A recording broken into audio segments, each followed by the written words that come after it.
Eu sou sorocabano, chego na hora. Tô Não vendo, é, mestre, que beleza, hein? não é à toa que a bitola de trem daí era maior do que a daquela outra via que a gente ia para Campinas. Pelo amor de Deus. Mais ou menos isso. Ó, antes da hora até. Rapaz, eu estou notando que sua barbicha está mais preta e sua careca está mais careca. O que é que você está fazendo? Tô raspando, né? Tô aproveitando aqui e raspando na gilete, já que não tem cabeleireiro, não tem nada. E Mas já cadê a tá com uns baixinha? cabelinhos brancos aqui também. E a baixinha Vou voadora? pegar Cadê ela ela? amanhã. Ah, Amanhã eu amanhã. pego Tá bom. ela. Ah, Aham. certo. Diga que eu mandei um cheiro Amanhã nela. pode deixar. Sejam todos bem-vindos. Chegando aqui, Josi, Paulo, Ronald. Pessoal chegando aqui conosco. Quem mais está aqui já? Marcos, seja bem-vindo. Adriana, seja bem-vinda. Joel, seja bem-vindo. Pessoal chegando aqui. Silvana e Guilherme já estão atrasados. Chegam atrasados todo dia nas Ó, nossas lives. ó. Galvão entrou, né? Cíntia Galvão, Suelen. Todo mundo chegando aqui conosco. Boa noite, senhorita. Galvão. Acabei ainda agora a nossa com o pessoal do Rio. Ah, é? Já emendou uma na outra? Foi, vim para cá, para minha mesinha. Que essa aqui não é a minha casa, né? Essa aqui é uma casa que se vem aqui no inverno, que faz frio aqui. E aí, com essa coisa aí do vírus, né? Essa pandemia, a gente preferiu vir para cá, Douglas, porque tem uma piscininha pequena, não é uma casa grande, entendeu? Mas é que tem todo o conforto. 4 quartos, tem a piscininha. E a casa não dá ideia de prisão, o apartamento dá ideia de prisão, né, velho? Com certeza. É muito mais liberdade, né? É, e eu estava precisando de um espaçozinho assim, que nem esse. Por exemplo, essa mesa da piscina, já adaptei para cá, entendeu? E faço minhas coisas todas aqui, ó, Douglas. Vou te mostrar. Ninguém está chegando mesmo até agora. Ó, tá Tem, vendo já tem tudo? bastante gente aí. Ah, isso aqui é que Voleibol. eu Ó, faço. a Bíblia do técnico de voleibol. Mas eu estou escrevendo meu Alcorão. Sim, saindo da Bíblia. Ah, Douglas, estou te Tô vendo, né? atrapalhando. Bom, vamos lá Olha, que o pessoal já chegou, João. que bom, que Então bom, que vamos ao que bom. interessa.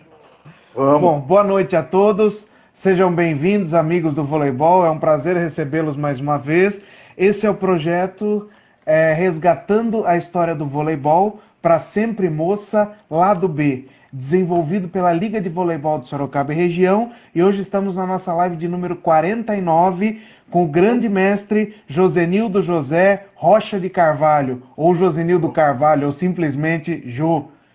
É um prazer te receber, João, um prazer imenso te receber, porque nós falamos para Sempre Moça Lado B, que nessa parte do projeto nós estamos falando dos adversários da Nestlé, e você foi um grande adversário com o BCN principalmente, falando dos maridos, dos boleiros, das pessoas que contribuíram, né? Apresentando rapidinho o Josenildo, que dispensa apresentação, e eu prefiro até que ele fale dos títulos dele.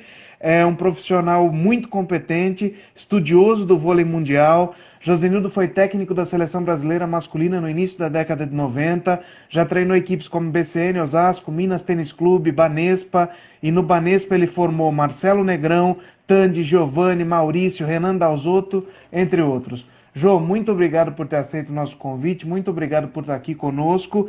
E fala para nós como é que o voleibol entrou na sua vida, os clubes que você passou, os títulos que você ganhou, como foi a convivência com o William Morgan lá em 1895. William Morgan, pô! Você é louco?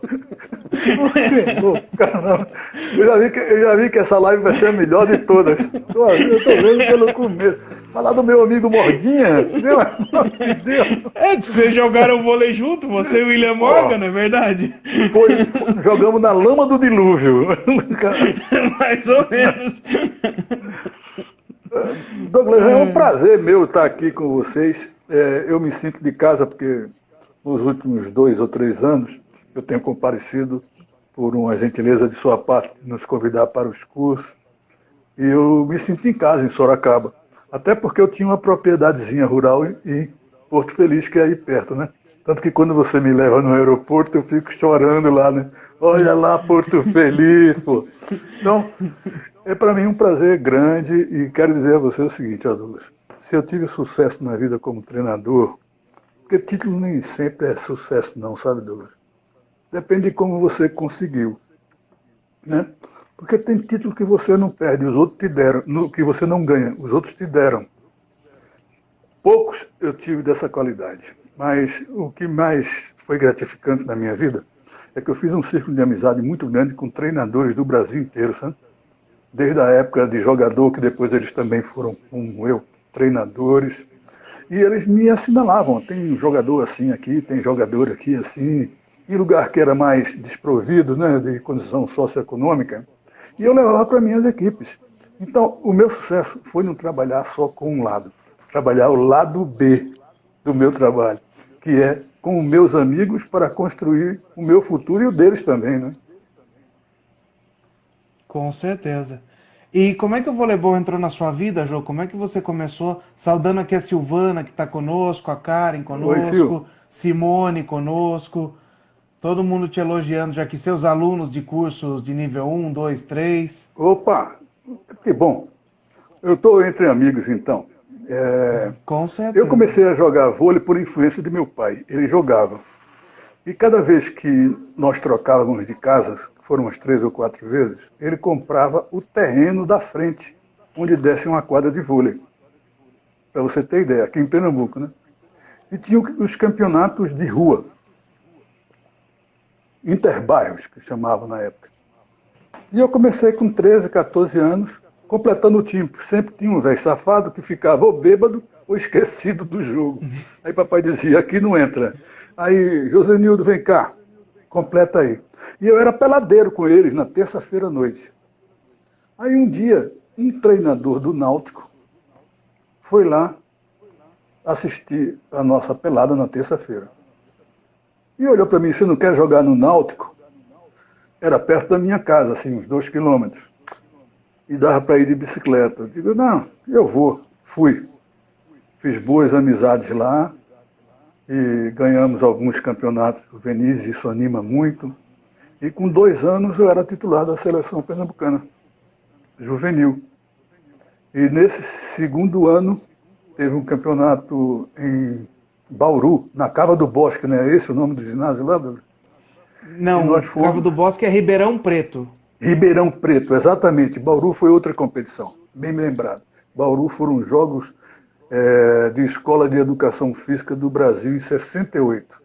Eu estou falando de 61 aí.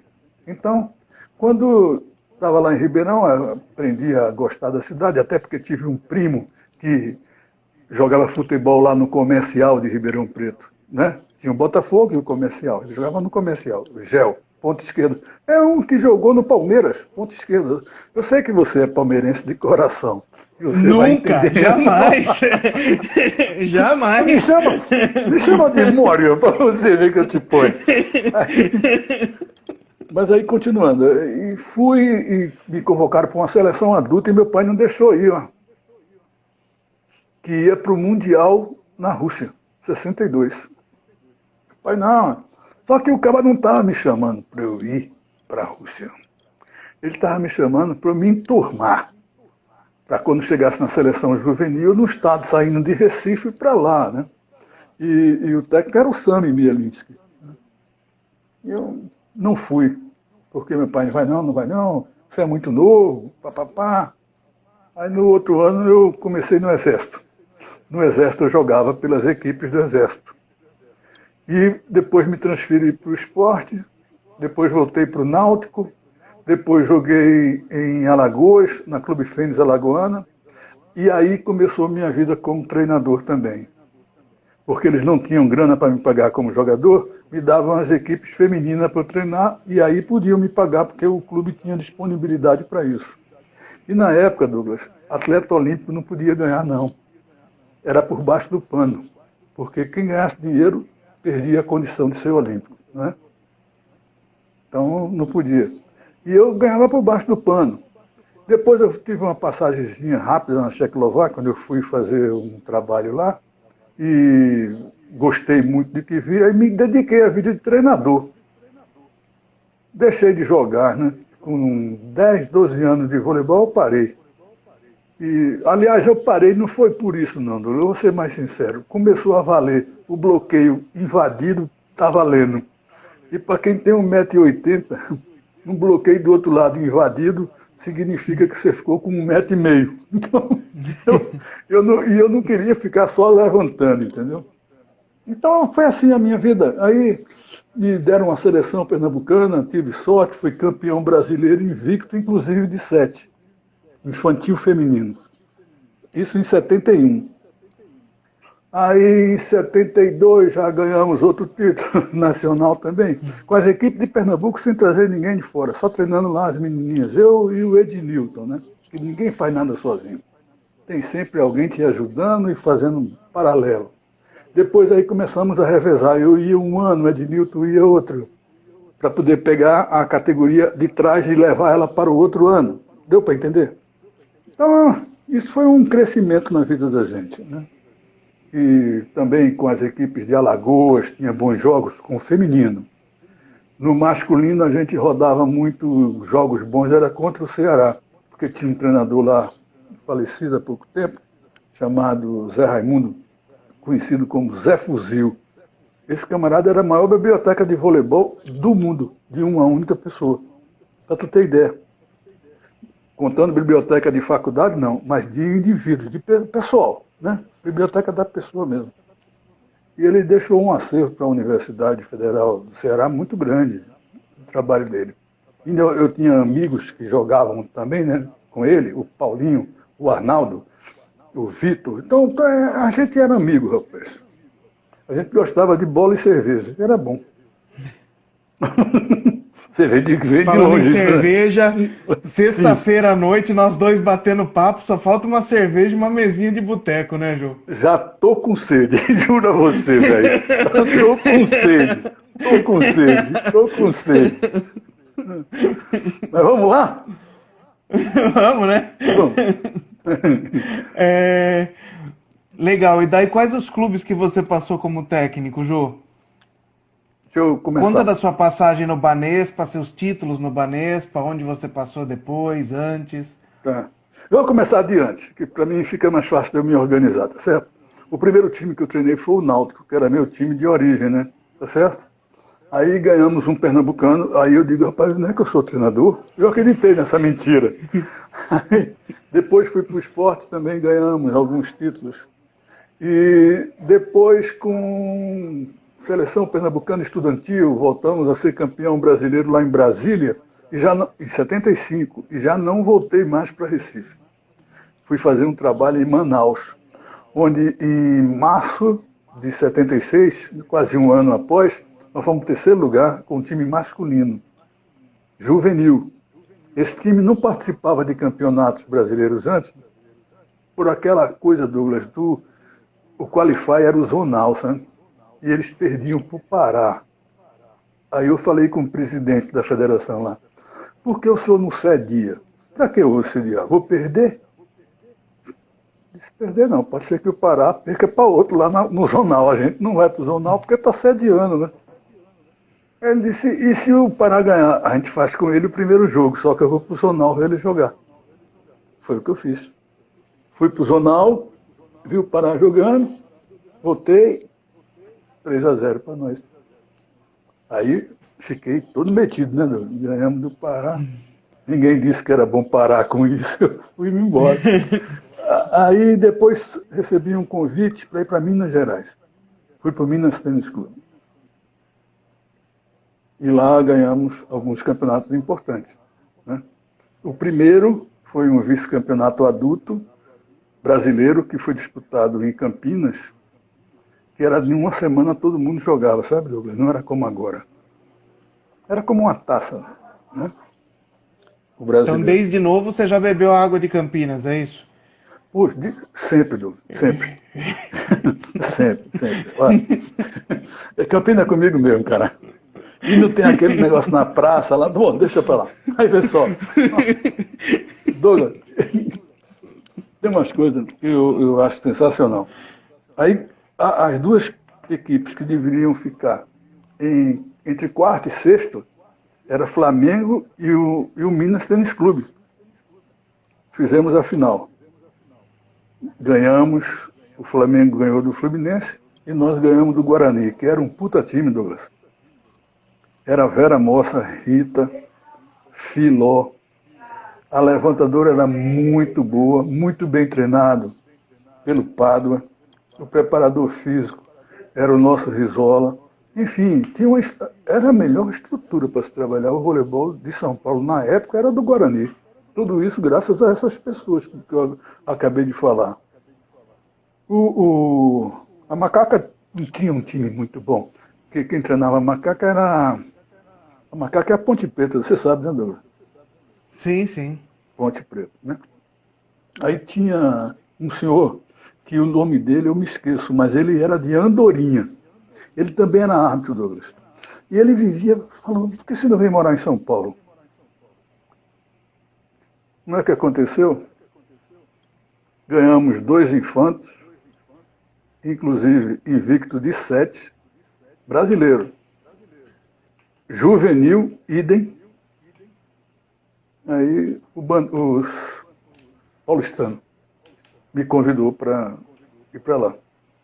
E eu fui. Chegando lá, 82, fomos campeões brasileiros invictos com o paulistano no feminino. Que a minha equipe deveria estar entre a sexta para frente, porque era baixa. Tinha 1,76 m, média de altura. E as outras já estavam bem mais compridinhas. E me ajudou uma de Campinas, que era central. Andréa, ela tinha um irmão Luizão, que jogava pelo time lá da Fonte, que foi jogador meu na seleção brasileira de 76, juvenil. Cara, São Paulo para mim, Douglas, foi um prêmio para eu ir para lá. Aí, né? Eu tive um carinho muito grande de todos que fazem o voleibol do estado, né? Sem maiores problemas. Conseguimos trabalhar 3 anos no Paulistano, depois é que eu fui para o Banespa, né? Convidado pelo presidente do banco, não foi do clube, o presidente do banco. Eles queriam fazer um time forte de vôlei. Que o Zé Roberto ajudou, falando lá com o pessoal, né, do banco, que seria interessante, mas ele não ficou satisfeito de falar com o Zé, não. Eu quero conhecer ele. Porque tinha um pessoal lá, diretores, que gostavam de vôlei e me conheciam. E começaram a encher a bola minha para esse presidente do banco. E ele fez questão de me receber num almoço na sala dele. Foi o primeiro almoço num banco que não rendeu nada. Foi nesse. Porque não saiu dinheiro, mas saiu emprego, né, Dô? E eu passei com essa brincadeira 11 anos no Banespa. Foram os 11 melhores anos da minha vida como treinador. Foi em São Paulo. Legal. Eu acho Saudando aqui, Jô, a Mariângela chegou conosco, Ana Lirdes, Guilherme Siri, todos conosco aqui. Que bom, Mariângela, ou jogava... Não, no Minas não é que eu estava com o Minas. Eu acho que ela te jogava... conheceu em Uberlândia. Uberlândia, foi isso mesmo. Tá certo. Grande Mariângela.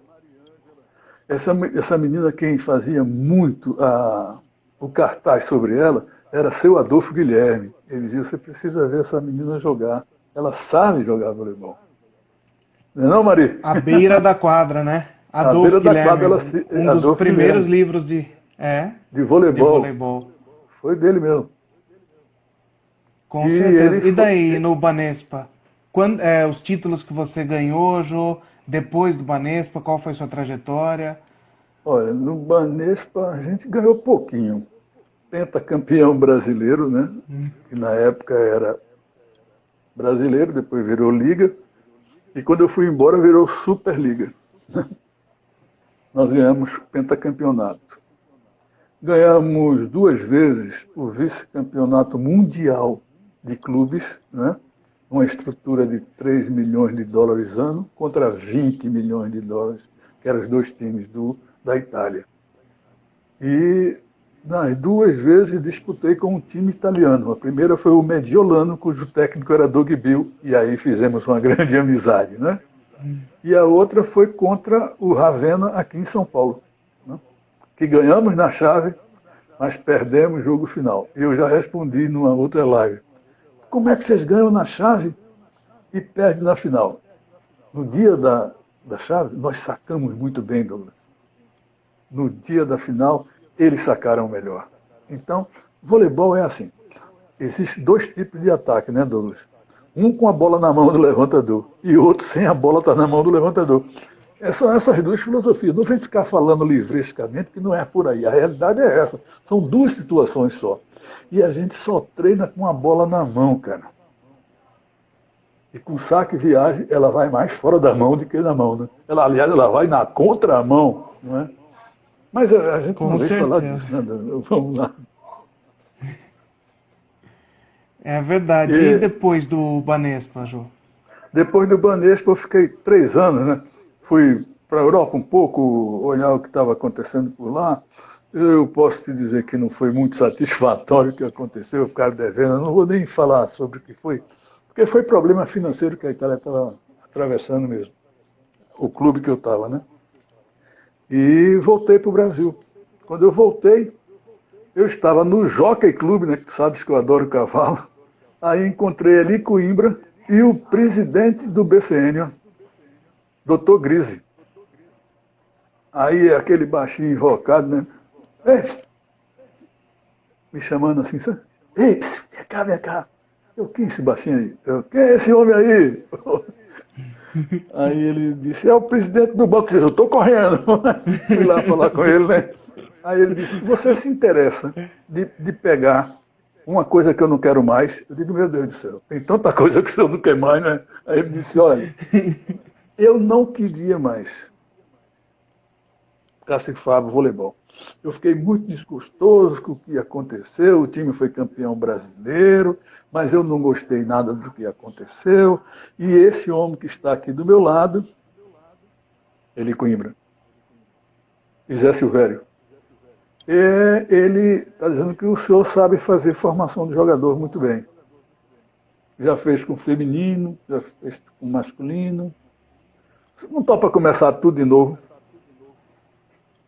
Pode chegar lá e dispensar as que ainda ficaram do adulto. Eu me lembro quem foi que ficou. E as meninas foram entendendo que ele não queria mais, foram procurando o time, né? Márcia Fu, Sandra Lima. Sabe quem é a Sandra, né? Aquela que foi líbero. Sim, a líbero. Uhum. Mas na época ela era a central. Não tinha líbero na época, né? E uma outra que ele dizia para mim, é sua responsabilidade ficar com essa. E essas meninas nunca me deram trabalho, não. Pelo contrário, me ajudaram com as novas. Aí surgiu Paula Pequeno, ninguém se lembra disso, né? Depois surgiu uma grandona, Mariana, muito grande.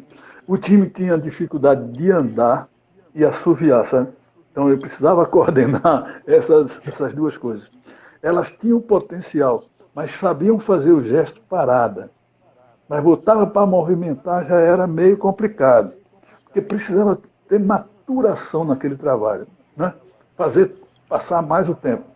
E a gente você começou a falar do BCN, entrou todo mundo do BCN. Entrou Andréia Teixeira, entrou Marcele, que estavam com você lá. Olha lá, Marcele foi para a minha equipe, e depois que eu estava lá, treinando ela como levantadora lá no fundo do ginásio, ela vai lembrar. Essa menina não ganhou um prêmio de melhor levantadora numa competição internacional, rapaz? Com a seleção 2002, brasileira. 2002, né? Não é 2002, verdade? No Mundial. Não é verdade? Eu fico, sabe, é isso que me dá prazer, né? Não é ganhar somente a medalha, é construir medalhas no coraçãozinho de quem trabalha com a gente. Isso é mais importante, rapaz. Mas não fala muito de mim, não. Eu vou falar do... A Tati chegou aí também, a Tati Piauí. Aí tem também uma Tati Piauí, sabe quem é? Nossa presidente do Piauí? Claro que eu sei. Ela já me levou lá para dar curso, cara. Eu já fui lá, logo que ela assumiu a presidência. Aí o Fernando Hinojosa está aqui conosco também. Ele falou que Ele o mora pai em dele, o Pernambuco. Irã Hinojosa, Do que foi quem te paulistano. levou pro paulistano. Foi isso mesmo, isso mesmo.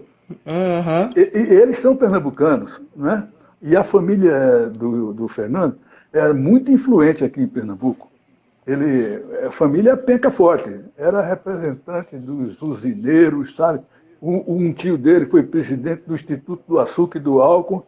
Esse Fernando se faz de bobo, mas ele é fogo, ele é bom. E é meu amigo, né? E é meu amigo. Isso é mais importante, é mais importante. Com certeza. Joey, na época do BCN, eu lembro até que vocês fizeram uma final do Paulista contra o Leite Nestlé. Foram 5 jogos, né? Melhor de 5 jogos e usou 5 jogos, 3-2 no último jogo, saindo faísca. Quais as recordações que você lembra desses confrontos com o Leite Nestlé? E o que você lembra, olhando de fora, da estrutura da Nestlé? Olha, o que eu me lembro era que a estrutura do Nestlé tinha uma experiência enorme já feita no basquete, né? Porque, inclusive, o Feitosa era oriundo do time de basquete. Aí em Sorocaba, né? O Leite era aí em Sim. Sorocaba, né? E tinha um treinador muito voluntarioso, já tinha tido uma experiência no Colgate, se eu não me engano, de São Caetano, né? Trabalhou com o Zé Roberto lá. E ele foi, talvez, o treinador do Leite que maior rendimento deu ao trabalho. Porque ele começou praticamente do zero. Não que as jogadoras eram zero, mas o zero como uma equipe. Não tinha experiência de jogar junto como aquela equipe, e naquela estrutura. O preparador físico espetacular, espetacular. E um Cláudio auxiliar Bassi. e tinha um auxiliar de treinamento também da parte física, um cara, rapaz, aí de Sorocaba, que ele agora é multimilionário, sabe? Ele fazia estatística. Esse camarada, rapaz, você conhece Douglas Santana? Fazia parte dessa equipe aí. A Ana Lides jogou também com vocês? Ana Lides, Ana Lide naquela jogou época. aqui em Sorocaba também. Pois é. Então, Ana Lides, eu acho que eu a treinei numa seleção brasileira juvenil, qualquer coisa. O paulista, não estou bem lembrado. Porque foi uma andança muito grande, né, Douglas? Eu comecei no voleibol em 1958, final do ano, como jogador de juvenil, que na época não tinha infanto, era juvenil e adulto, né? E só parei com voleibol, quer dizer, quadra, né, como treinador, em 1999. É muito tempo, né, não, Douglas? Né? Eu, às vezes, fico até chateado de falar dos títulos, né? Porque a maioria não tem, porque não teve o tempo que eu tive ali dentro. Né? Não quer dizer que eu sou melhor do que ninguém. Eu tive mais porque trabalhei mais tempo.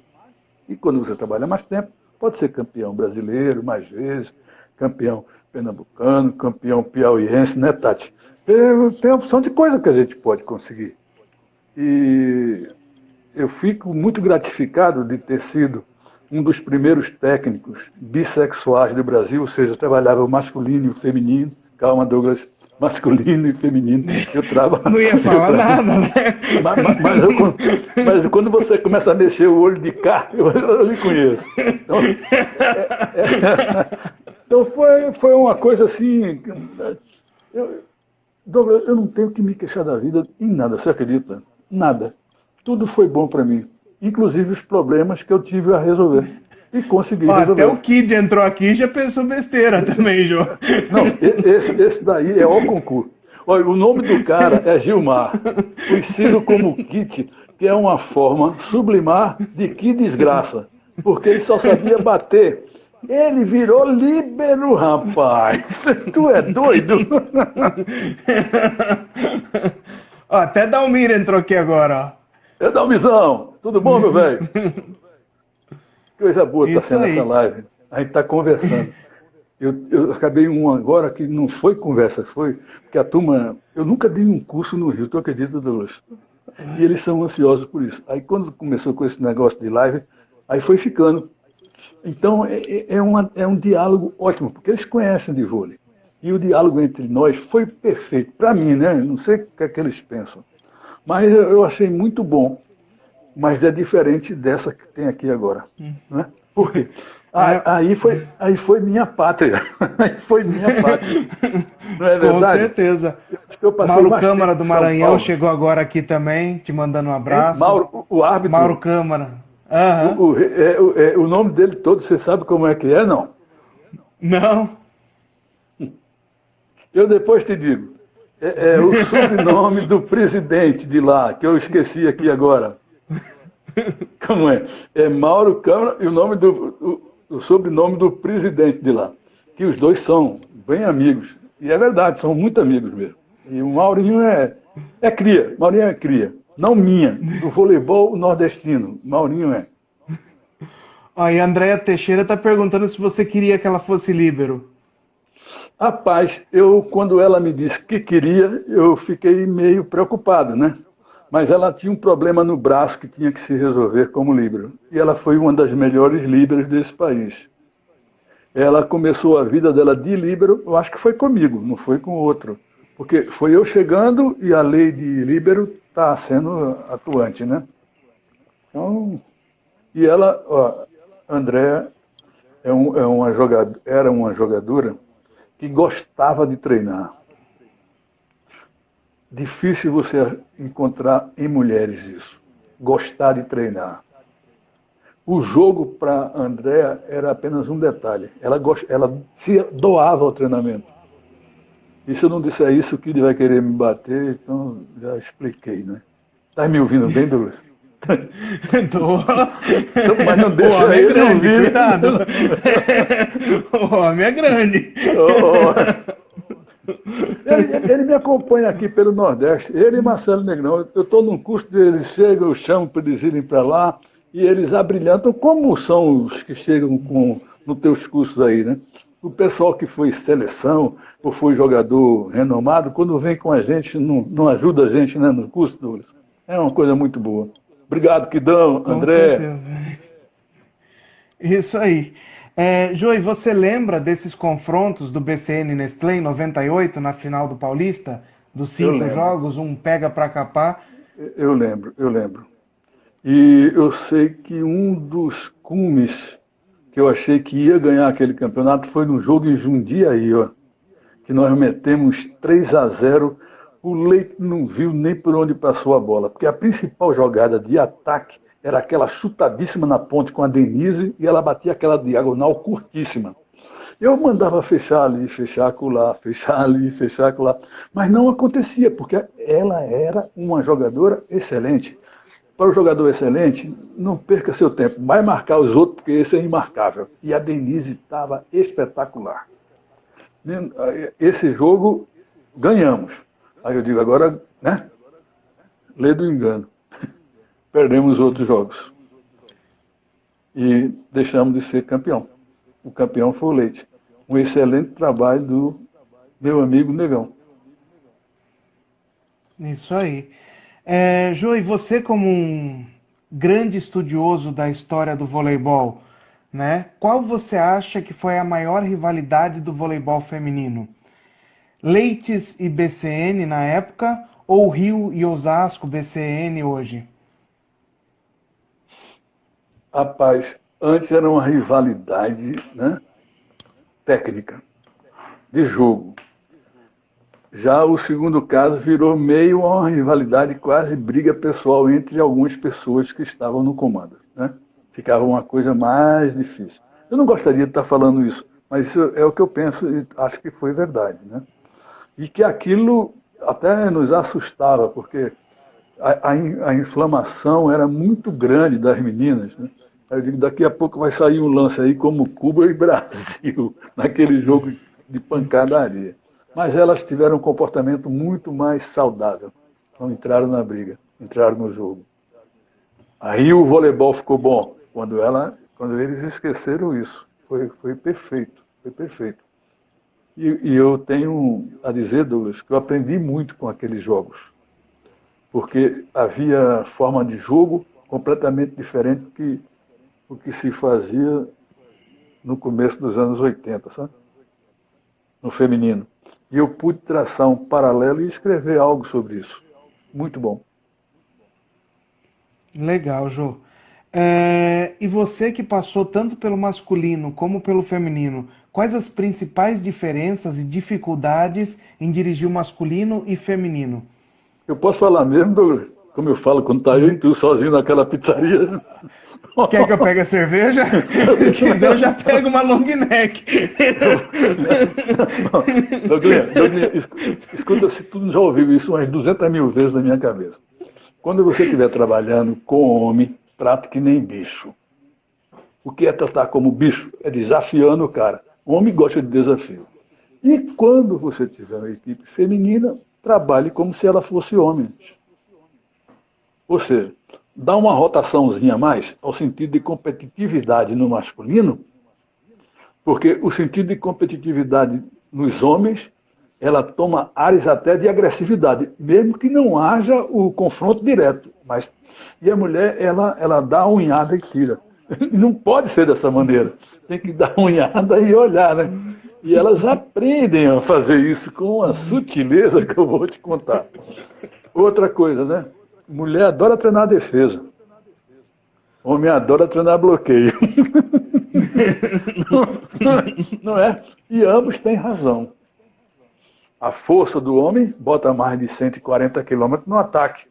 A força da mulher, se botar muito, é 110, 105, né? Naquela época. Agora, como eu estou vendo aí umas cavalonas jogando, está perto de alguns homens aí. Pelo menos de equipes juvenis, né? Equipes juvenis. Tu sabe que tem um tipo de treino, Douglas, que eu não cheguei a fazer porque eu não tinha os garotos. Porque eu não tinha time masculino, VCN. Você faz as duas quadras, né? A rede. Na rede, 2 mulheres. Na zona de defesa, 2 homens. Do outro lado, a mesma coisa, Douglas. Os homens podem atacar do fundo, defender, pode jogar normal, só não pode atacar como se fosse atacante na rede. E as meninas podem atacar na rede ou de qualquer lugar. Mas a altura da rede é do voleibol feminino, 2,24. Era que eu pegava, veja bem, isso não foi invenção minha não, sabe? Eu vi isso nos Estados Unidos, década de 80, eles chamam COED. Voleibol misto. Isso dá um sentido de ocupação de quadra para os meninos. Porque a rede é baixa e a mulher está junto. E dá um sentido de profundidade, porque a rede é baixa, mas ele só pode atacar para o fundo. Está entendendo? E isso dá um volume de jogo, que é uma preparação física espetacular. E como eu não tinha jogadores muito altos, eu já pegava aqueles que tivessem em torno de 1,80m, 1,75m. Vem para cá. E eles adoravam fazer isso. E as meninas crescem, mas muito mais do que os meninos. Que ela pode fazer qualquer coisa na quadra inteira, né? Mas no BCN eu não tive como fazer isso. Porque os caras que eu tinha eram muito grandes. Aparecia lá um tal de Kid, outro que era meu assistente, o Dema, né? Grandão também para aquela rede. E na época ele dava umas pancadinhas boas na bola. Ele agora só dá pancada na parede, fica tocando a bola na parede. Eu não vou falar nada porque ele estava comigo ontem, eu não quero nem falar nada. Não quero não. Vamos lá, Douglas. Então, o que é que eu achei, né? O preparador físico de vocês era muito bom, Douglas. Muito bom, mas muito. Quero meu amigo Bastos. E depois apareceu um garoto que foi trabalhar comigo no BCN, preparador físico. E, sem brincadeira, está me falhando a memória o nome dele. Ele era muito amigo do preparador físico de basquete do BCN, que era oriundo de Sorocaba também, não era? Aquele baixinho que foi para a seleção brasileira com Maria Helena. Ah, sim, tá Joãozinho, João Nunes. Sim, João Nunes. E quem indicou foi ele. E esse camarada era gente boa.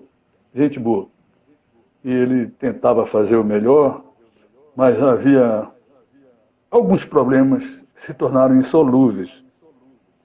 Era o desejo do homem de vender o banco e de quem ia comprar acabar com a hegemonia dos esportes.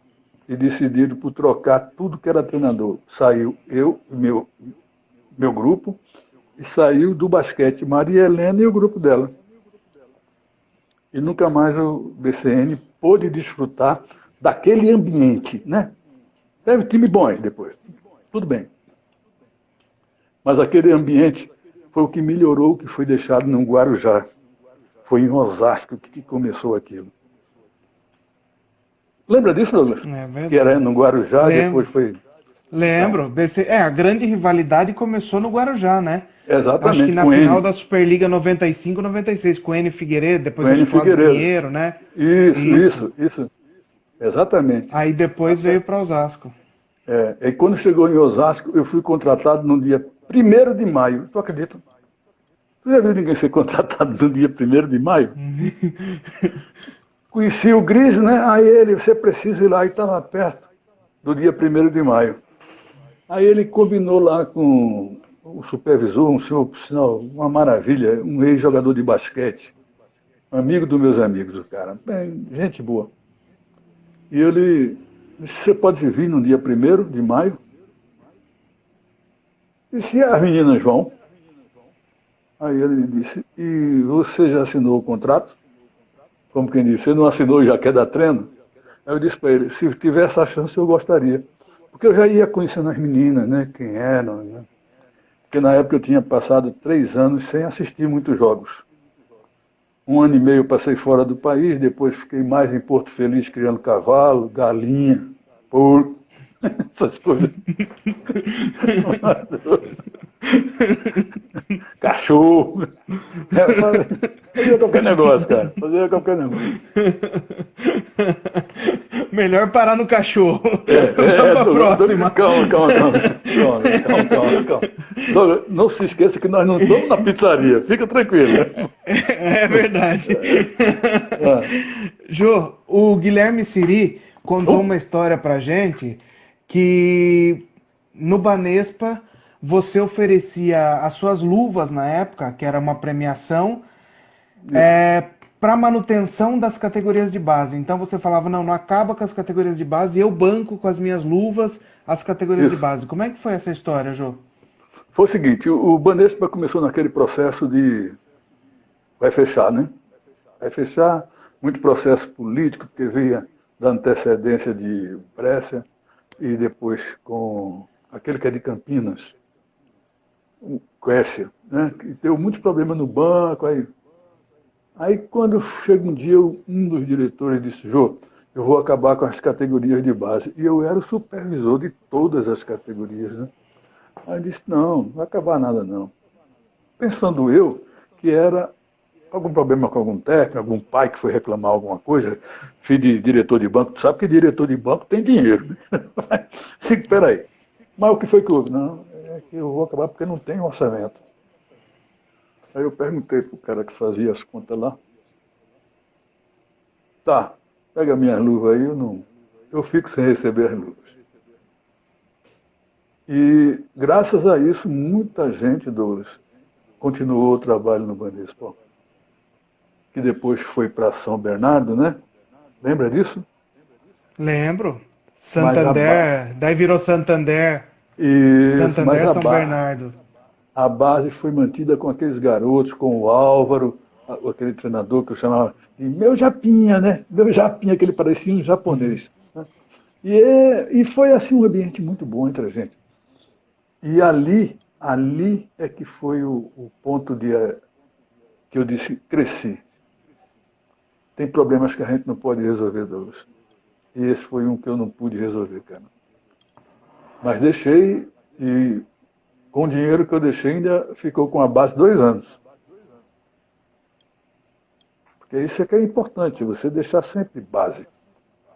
Não trabalhe sem essa expectativa que você não vai ser feliz. Pode até ser campeão, mas você não vai ser feliz, porque você não vai ajudar a construir ninguém. Com certeza. É, o César está falando que o preparador físico do BCN se chamava Charles Lopes. É Você me ele lembrou o mesmo, nome. é esse criminoso, Charles Lopes. É ele mesmo. Gostava de fazer um trabalho de peso, falava bem baixinho e as meninas faziam de conta que não ouvia. E eu falo mais alto, Charles. Ó, a Andréia disse que Ele... acabou de chamar o Charles que ele vai entrar na live. Ah, é? Aham. Que bom. Ele é gente boa, boa gente, o Charles. É isso aí. Jô, e fala pra nós. Você que foi técnico na década de 90, década de 80, 70, 60, 50, 40, Não, não, não, é, não. não? É, Não. qual o comparativo que você faz com o voleibol de lá de trás com o voleibol de hoje em dia? E o que você Antigamente, acha que o voleibol de lá de trás contribuiu para o voleibol de hoje em dia e para os títulos que vieram, né, por consequência disso? eu diria que nós tivemos uma sorte muito grande com o voleibol no Brasil, né? Os americanos que aqui vieram, porque aqui no Brasil, principalmente no Nordeste, Natal e Recife, era o trampolim da vitória. E eles fizeram base, né? Porque os aviões vinham dos Estados Unidos, paravam ali para ir para a Europa. E eles foi quem ajudaram a ACM implantar, desenvolver o voleibol. Apesar da primeira partida de voleibol do Brasil, inclusive eu dei de presente um documento mostrando isso, foi jogado no Brasil no dia 15 de novembro de 1911. Né? E foi pela ACM, não foi no Colégio Marista como alguns colocaram. Porque o Colégio Marista não é dessa época, é de 1920. 1911 não existia Marista lá, certo? Então o Brasil teve uma afeição, vamos chamar assim, pelo voleibol. Teve uma afeição. Mas em desporto de quadra, ninguém ganhava do basquete. O basquete era supremo, o basquete era o exemplo. Tanto que eu ainda até hoje sou amigo do Lami, né? A Mauri, né? Essa turma toda. Né? E é por conta do basquetebol. Eu gosto de ver jogo de basquete. Porque é onde uma substituição muda um jogo. É no jogo de basquete. Porque ele joga dentro da quadra do outro e joga dentro da sua, né? Ele joga com uma tábua contra e a outra a favor, não é isso? A favor é a tábua do adversário, né? Onde tem o aro. Né? E eu ficava. Tu sabes, eu gosto da parte tática, para mim, ela é legal. E aprendi muito com os caras de basquete, né? O Edivar Simões também, né? É uma turma legal. E a gente conversava muito, na época que eles treinavam o Sírio, etc. Mas com o voleibol, tive dificuldade de ter as mesmas amizades. Não por impedimentos pessoais, por impedimentos profissionais. Os dias de treino, à noite, naquela época, né? Estou falando na época remota. O mesmo que era do Náutico era do esporte. A gente trabalhava segunda, quarta e sexta no clube, terça, quinta e sábado no colégio. Não ia se encontrar nunca. E normalmente você treinava masculino e feminino, porque só tinha duas categorias. Hoje tem muitas categorias, não é, Douglas? É sub-10, sub-11, e agora tem uma que é intrauterino. Já está no útero, já está tendo campeonato. E isso estraga a vida do atleta. Você começar competindo precocemente. É brincar na fase precoce para competir depois. Senão não cria gosto, cria traumas. Falei agora que nem professor. E então, Douglinha, e naquela época se trabalhava com mais uma dedicação romântica. Eu gosto de vôlei, vou treinar vôlei. Se Josenil, tu tá onde agora? Na época eu vivia muito em São Paulo e Rio por conta do Exército, né? Passa lá naquela rua da Liberdade, onde tinha revista japonesa adoidada lá de vôlei, eu comprava, trazia para o Nordeste. A turma pegava, eu também tinha os meus. A gente não ganhava praticamente nada do Você se esforçava porque você tinha jogado. Hoje tem um fenômeno, Douglas. As nossas categorias de base dificilmente tem um treinador que foi jogador. Quer dizer, ele não teve o que nós tivemos, que foi o desenvolvimento jogando. O dele foi estudando. São dois desenvolvimentos diferentes que criam. Tanto um tem quanto o outro, mas não o mesmo. Né? Um eu sei fazer e o outro eu sei treinar. Me fiz entender? E essas metodologias, elas se afastam por uma parte. Qual é a parte? A afetiva. Quem gosta de fazer, cativa as crianças. Quem gosta de metodizar, afasta as crianças. Porque criança não gosta de método. Criança quer jogar. Mas a gente veio falar do leite. Eu não estou para falar isso, Douglas. Vamos lá. Meu script hoje é outro. Na verdade, a pergunta era no que o voleibol de antigamente influenciou no voleibol de hoje.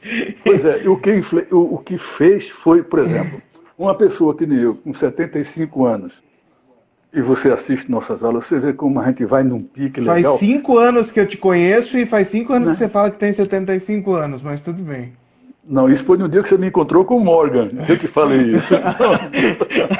Não, e até Dalmir tá cornetando aqui. Acho que Dalmir apitou esse jogo, né? Você de um lado, Morgan do outro e Dalmir apitando. E Noé com a barca atrapalhando a gente. Querendo passar no meio. Entra na arca, para o voleibol. E a girafa, o jogo é de gente alta, a girafa. E o elefante, eu sou alto. E a girafa, não, você é grande. Aquelas histórias. Bom, mas aí a gente, antes, tinha o lado afetivo. Exemplo, acabava as partidas rodadas, que só tinha rodadas começando no final da tarde e noite. Não tinha de manhã o jogo, né? Campeonato Brasileiro. Invariavelmente, a gente sentava com os árbitros para tomar uma cervejinha. Nunca houve briga entre nós. Nunca, nunca, nunca. No final do campeonato, um turno que não tivesse jogo, geralmente pela manhã, tinha um jogo de futebol, os árbitros contra os técnicos. Ou seja, que a turma acha isso romantismo. Não. O nome disso é sociabilidade. É eu e você do seu lado e eu do meu, mas quando acaba esse lado de disputa, nós somos amigos e temos que construir essa amizade para esse esporte crescer. Hoje tem técnico que não fala com o outro, não é porque não tem amizade por ele, é porque não construiu nenhuma amizade com ele. Entendeu? Não é porque tenha raiva, foi briguinha, não é nada disso. E isso não é uma coisa muito boa. Não é uma coisa muito boa. Por que não é muito boa? Porque só se tem crescimento quando não se está só. Quando eu estou só tenho saudade. E eu vou tomar mais 2 hoje, com essa agora. Olha, Jô, se eu não tivesse com o uniforme, não tivesse no Instagram da Liga, eu já tinha pego uma cervejinha, a gente já tava na prosa e tomando uma. E tu pensa que eu tô assim por quê? Eu tô ali. Mas eu soube que Dalmi chegou, vou ficar quieto, senão Dalmi apita a bola fora. Bom, Jô, seguindo aqui, na sua opinião, nós temos aí uma grande decadência do voleibol de base no Brasil. O que nós precisamos fazer para ressuscitar o voleibol de base no Brasil? Para retomar, para fazer a base crescer novamente como era alguns anos atrás? Sabe quem chegou aqui, Jô, e tá te mandando um abraço? Quem? Kinder, você lembra do Kinder? Kinder Ovo? Kinder Ovo chegou aqui, tá mandando um abraço do Kinder. Um abraço naquela carequinha dele. Então, escuta, Douglas. Eu vou fazer um paralelo, né? O que é que tinha antigamente? Dinheiro para a base. Seleção brasileira, certo? Se reclamava que os jogadores não chegavam bem formados lá, que já chegavam contundidos pelo trabalho errado. E a confederação com os cursos, né, que é desde 1977 que existe nos nossos cursos, nós éramos orientados a orientar os técnicos da base a como trabalhar sem ter tantos problemas, ter mais soluções. E Célio escolheu a dedo quem seriam esses treinadores, oriundos do curso internacional aqui no Brasil. E nós todos tínhamos essa cabeça, como hoje ainda tem. Mas o esporte perdeu essa formação boa, porque o menino saía do colégio para ser convidado para jogar no clube, porque ele se destacou nas competições. Rapaz, deu um negócio aqui. Tu viu algum negócio branco nos teus olhos? Não. Cara, eu tenho mania de vez em quando ver coisa que ninguém vê, sabe, Douglas? Deve ser mal assombrado. Então, Daqui a pouco você vai falar que tá vendo gnomo aí na sua frente, em cima da mesa. Puxa, né? e se aparecer um, dou-lhe uma porrada, que não tinha que estar aqui agora. Mas escuta só, Douglas. E hoje, os meninos chegam numa seleção porque é alto, e não porque joga. Tem menino que é convocado e nunca jogou um brasileiro. E se foi para o brasileiro, ficou no banco, não entrou em nenhum momento. Estão errados? Não estão errados. Agora, o sistema precisa se aperfeiçoar para que esse mesmo alto chegue melhor condicionado lá na seleção. Outro fato, Douglas, ó. Antes, se treina, aqui, né, nos colégios, clubes, esses meninos treinam 3 vezes por semana, quando muito, 1h30. O normal são 2 treinos por semana, dessas categorias da base. O que é que acontece quando chega em Saquarema? 2 treinos por dia. 2 treinos por dia, por mais leve que seja, já ficou pesado.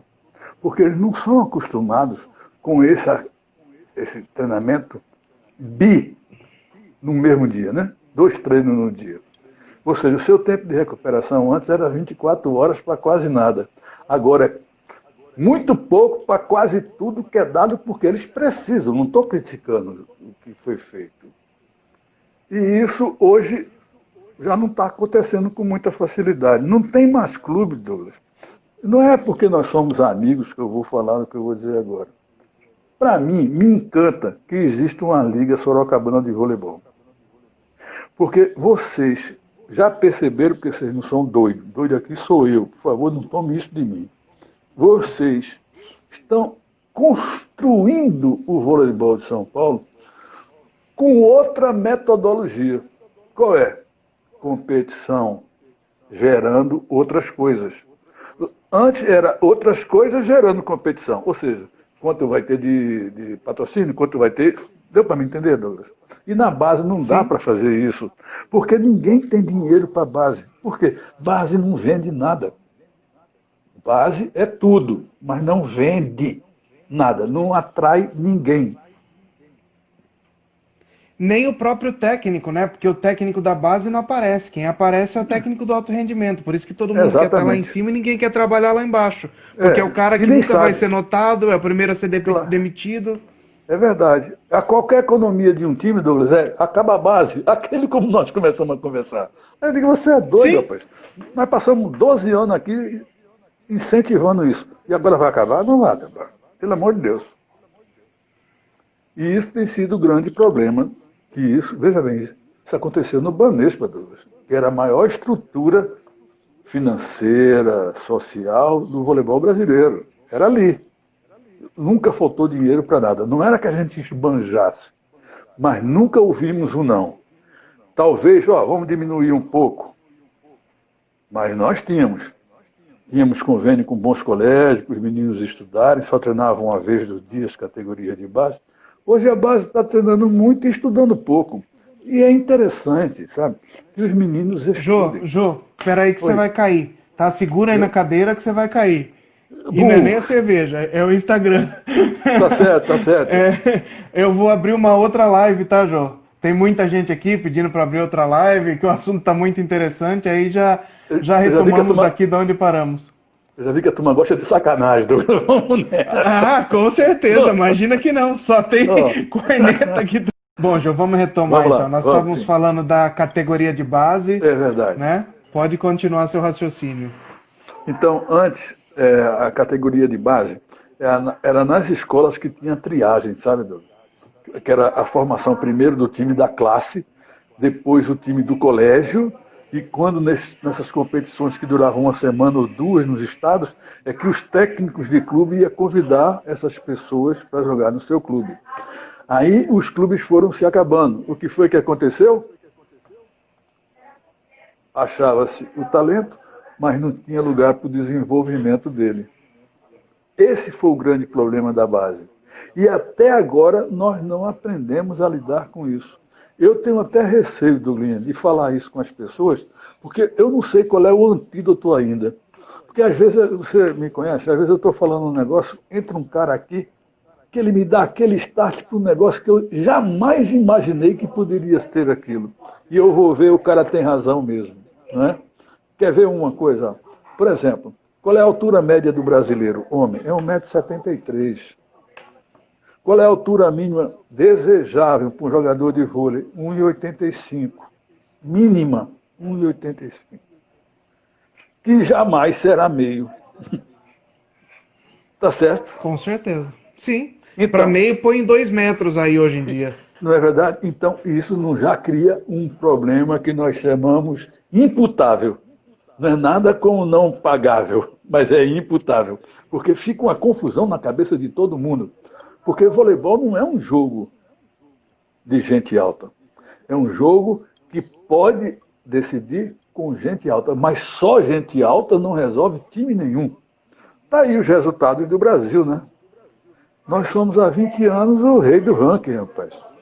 E todos os meus colegas, Douglas, você sabe que eu tenho amigos, né, americanos, você me vê traduzindo os livros, tudo. Então, veja só, Douglas, ó, eles me dizem, eu não sei com que vocês estão preocupados no Brasil com a base. Porque vocês estão entre os 10 do mundo. E na base, quem está entre os 10 do mundo é como quem está entre os 4 do mundo na categoria mais alta. Eu digo, me explique isso melhor, que essa conta eu não sei fazer. Aí eles me explicam. Veja bem, o fator seletivo em cima é muito mais forte. Embaixo, você tem que ter, para que haja desenvolvimento, é preciso quantidade, Douglas. E nós não estamos tendo quantidade na base. É esse que é o problema. Quer dizer, eu acho, né? Com certeza. Bem complicado, né, Jô? Jô, e o que você acha que pode ser feito para fortalecer e para voltar com o voleibol do Nordeste? Porque assim, o último clube grande que nós tivemos, os últimos clubes que nós tivemos aí, foram o Sport Recife, né? Na Superliga, até brigando ali entre os 8, e agora tivemos na Superliga B o time daí também, mas bem capenga, né? O que pode ser feito para ter uma equipe do Nordeste na Superliga um dia de novo, Jô? Douglas, eu vivo todos os dias preocupado com isso. Procuro ter entendimento com pessoas que são donos de empresas fortes aqui, e eles me dizem o seguinte: voleibol é esporte para quem tem dinheiro para jogar fora. Aí eu, como assim? Eu vou investir na base e esse jogador, quando tiver melhor, vai ser levado para outro lugar. Eu invisto no futebol, isso tem um preço, e vão me pagar o passe desse jogador que eu desenvolvi. Tendo a lei do passe, isso pode ser resolvido. Porque é injusto o que acontece, né? É injusto. Você não pagar nada e o clube investia, investia, investia. Aqui tem um clube, o Esporte Clube do Recife, né? Que é um clube de 13 hectares. São 5 ginásios, 5, Douglas. Nada monstruoso, mas são 5 ginásios. Dá um para cada modalidade. Ocioso o dia inteiro. Só depois de 6 horas é que começa a ter trabalho lá. Por quê? Porque quem vai para lá são crianças de poder aquisitivo menor. Ou trabalham ou estudam durante o dia inteiro. E é bom que nessa classe aparece sempre, né? Apareceram já algumas jogadoras e jogadores do Esporte Clube do Recife. Mas é muito pouco, Douglas. Eu fiz lá em 1999, veja bem, no ano que eu voltei para cá. Eu fiz lá um projeto chamado Núcleo de Vôlei. Peguei 50 professores de escola pública que tivessem em torno de 1.000 alunos, cada escola. Ou seja, é aluno para danar, né, Douglas? Desses 5 professores viraram 10, Douglas. E um foi falando para o outro que tinha sido aluno meu, logo depois da descoberta do Brasil, entendeu? Ele foi aluno meu. Sim, sim, claro. Lá na Aí, Caravela, né? Onde vocês fizeram aquele joguinho de vôlei. Pronto. Eu conheço uma senhora que jogou lá. Estou vendo bem. Olha o que acontece. De repente, eu tinha quantas crianças, Douglas? 10 professores, 10.000 crianças, né? Certo? Idade máxima, 13. Idade mínima, 10. Acontece que 10 anos era dirigido o ensino pelo município, não era do Estado. E o município não tinha nem bola, quanto mais ginásio. Entendeu? Eu tive que resolver? Douglas, sem sacanagem. Eu gastei o que eu tinha um apartamento, não o que eu morava, um outro, que eu tinha lá na Vila Cruzeiro. Vendi para pagar essas contas. E de 10.000 eu aproveitei 0,6%, ou seja, 60 crianças. Onde altura mínima, 1,75 m, era feminino. Idade máxima, 13 anos. Aí tive que baixar a estatura, Douglas. Comecei a aceitar 1,72 que tivesse impulsão, entendeu? Mas foi um trabalho científico. Ou seja, medindo, tirando, voltando. E o pessoal, na época eu era professor da Universidade Federal aqui em Pernambuco, aí eles me ajudaram lá. O pessoal gosta de fazer conta. Os caras aqui nunca botaram um calção, mas conta é com eles mesmo. Eles me ajudaram a fazer esse trabalho. E aí surgiram algumas atletas, né? Uma delas, Dani Lins, a Diana, que jogou aí, né? E outras que foram jogar em Osasco, na época que a Irma estava lá. Irma levava para lá. E tem outras jogando pelo Brasil e pelo mundo. Eu tenho um jogador desse trabalho aqui, Douglas, que o pai, quando me vê na rua, me abraça e chora. Sabe por quê? Ele não tinha como sustentar a filha e a filha foi para a faculdade sem gastar um tostão. Porque o dono da Uninasal, Janguier, que gosta de vôlei, ele dava a bolsa 100% para essas crianças. E o vestibular, tu sabe, de escola, de universidade particular, é agendado, né? Então, e eles se formaram. Não foi muito grande jogador, mas a gente também está para formar gente, não é só jogador, né, meu? E foi o que aconteceu. Com certeza. E hoje nós precisamos formar o jogador parceria. É consequência, né? O principal, claro, ainda mais nessas condições difíceis, é formar o caráter e formar o ser humano, né, Jô? Muito bem colocado, Douglas. Eu digo sempre, né? Se você escolher boa gente, você formará um bom grupo. Formando um bom grupo, você pode ter um bom time. Agora, se escolher gente sem formação, jamais será um grupo e muito menos uma equipe, né? Um dia vai te dar o troco.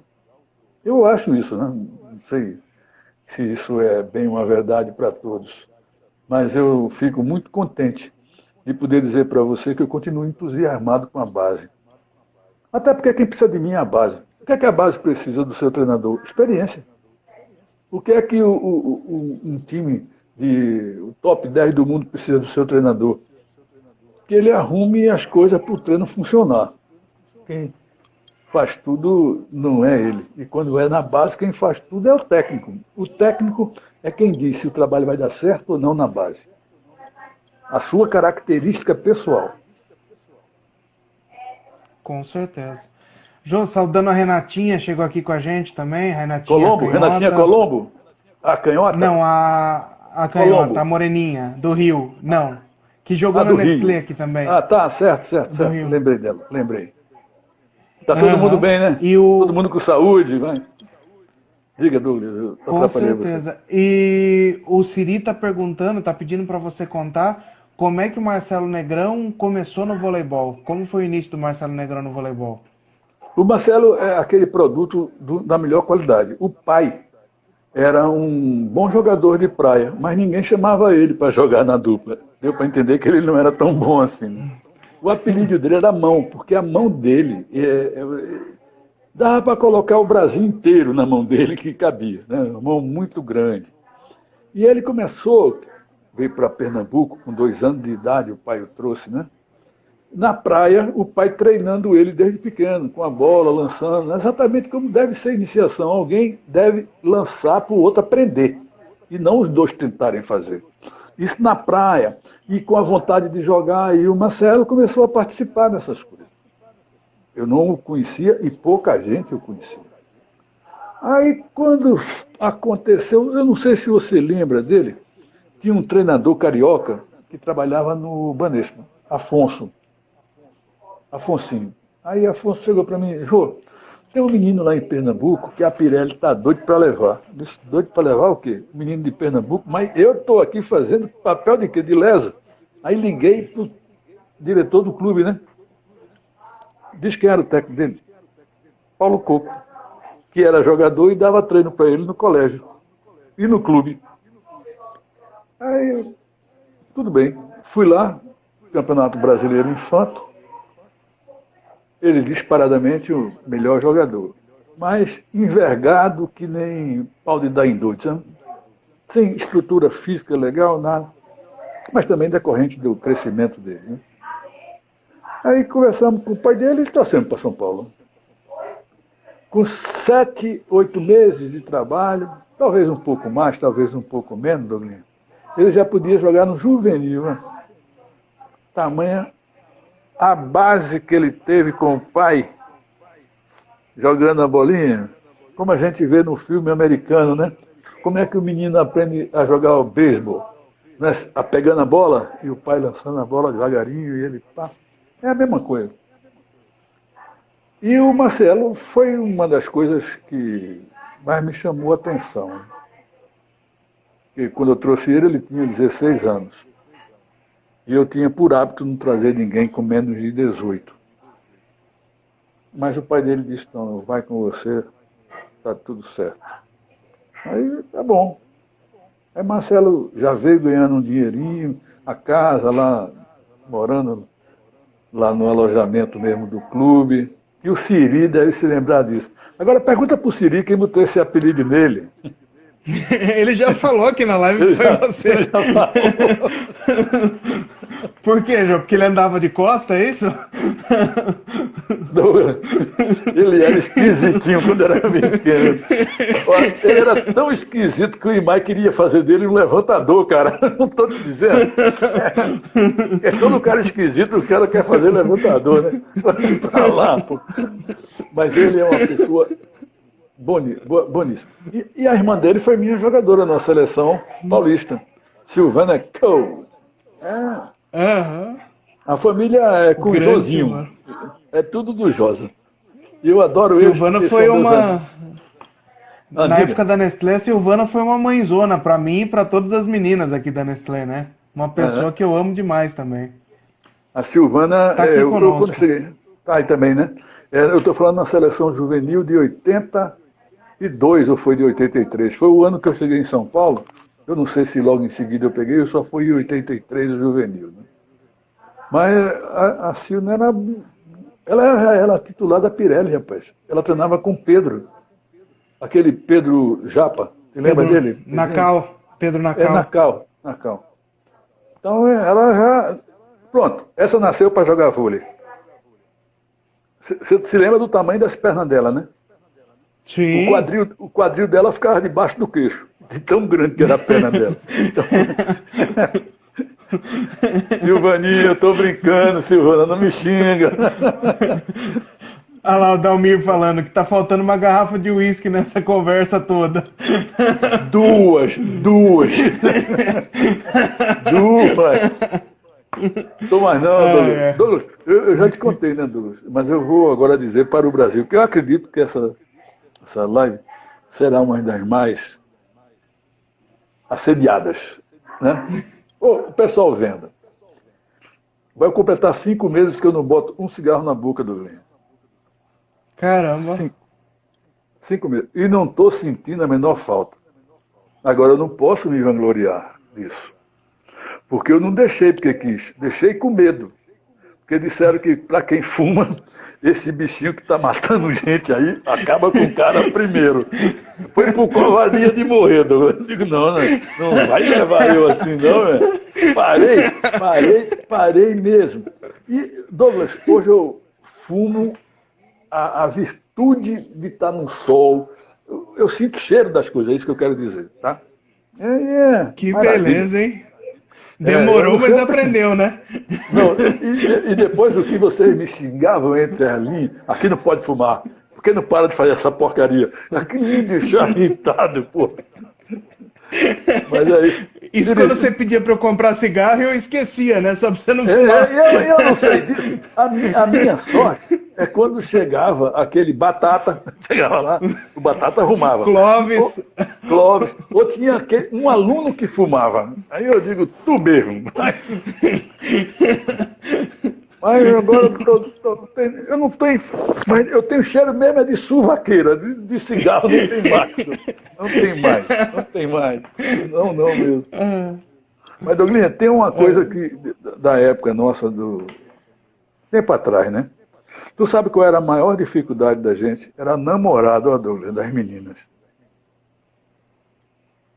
Porque com 17 anos, as meninas já estavam terminando o ensino médio, né? Os meninos não. Então elas já pensavam em casar, né? E aí o cara dizia, não vai ficar nesse negócio não.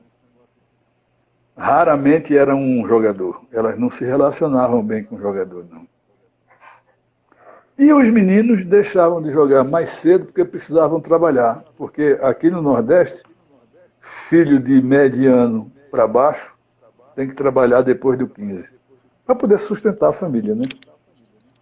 E isso foi um dos impasses que a gente teve. Mas arrumamos como treinar. A gente treinava de meio-dia a 1h, 1h30, e depois de 5h30 às 7h. Mas eles ficavam no clube, onde o clube dava almoço. Para tu ter ideia, o almoço saía na base de uns R$2, Douglas, que era o que o funcionário pagava, entendeu? E vinha carne, verdura, vinha comida, que dá sustância. Não era bobagem, não. E esses caras, normalmente, eram amigos meus de colégio, né, que ajudavam. Então, hoje não tem mais isso, Douglas.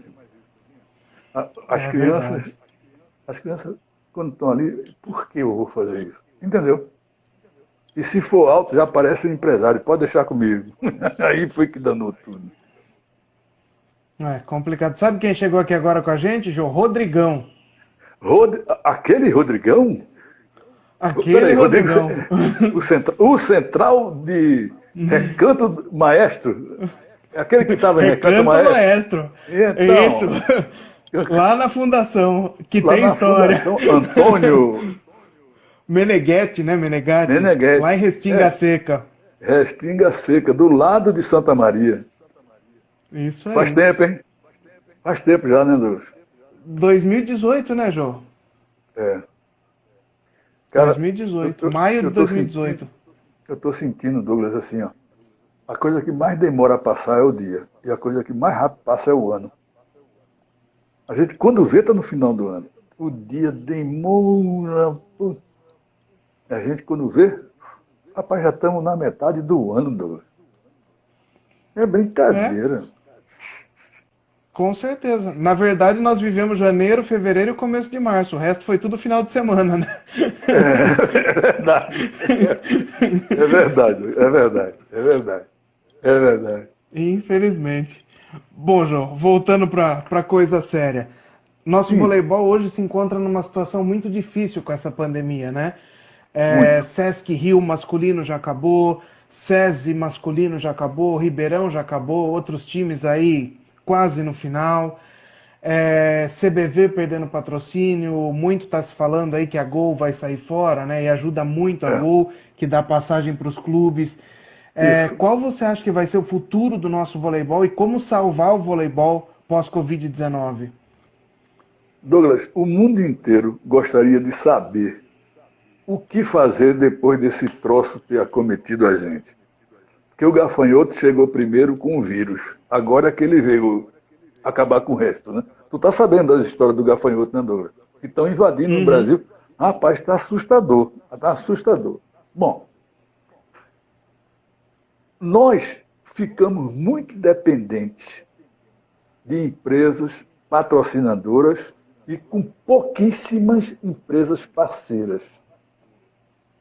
Aonde a parceira se identifica? Quando ele patrocina um clube, é parceria, você vai construir alguma coisa. Quando é que você é patrocinador? Quando você patrocina eventos, que é bem mais curto do que fazer uma equipe.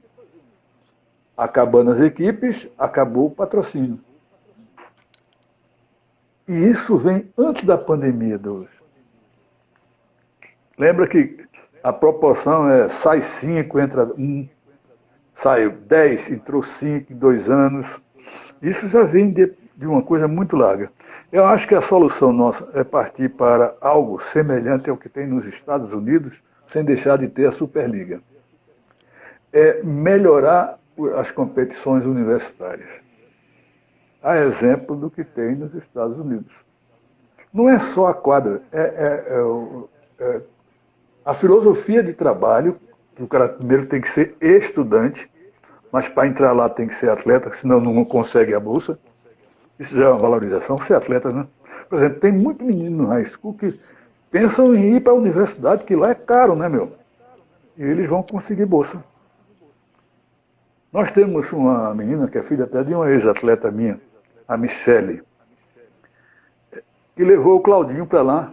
O Claudinho é assistente dela lá, na Geórgia, né? Uhum. Cláudio Pinheiro, né? Cláudio Pinheiro. E ela diz, aqui é bom, mas a finalidade é estudar. Então, período de prova não treina, deu os 24 anos, não joga mais, entendeu? Ou seja, você tem que terminar o curso para poder ter a bolsa. Né?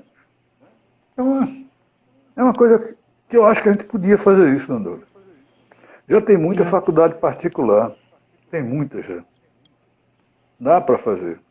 Só que é preciso sair da concepção de jogos universitários. Porque a concepção de jogos universitários não é de rendimento, é comunitário, é da comunidade universitária. Né? Apesar de ter Universidade há quase o mesmo tempo de Olimpíada, mas não tem esse sabor de alto rendimento. Não tem. Mas precisa ter. Os Estados Unidos não faz com alto rendimento. Mas eu também não sei se há clima ainda no Brasil para isso, Douglas. Porque eu digo sempre, né? Tem que mudar a cultura, mas para mudar a cultura é preciso primeiro mudar a mentalidade. E as pessoas não querem mudar a mentalidade. Porque a cultura é espalhada, a mentalidade é de cada um. Né? Então é complicado. Até o Sérgio Negrão falou numa live ontem, né? É só você ver qual é o país que mais títulos olímpicos ganhou.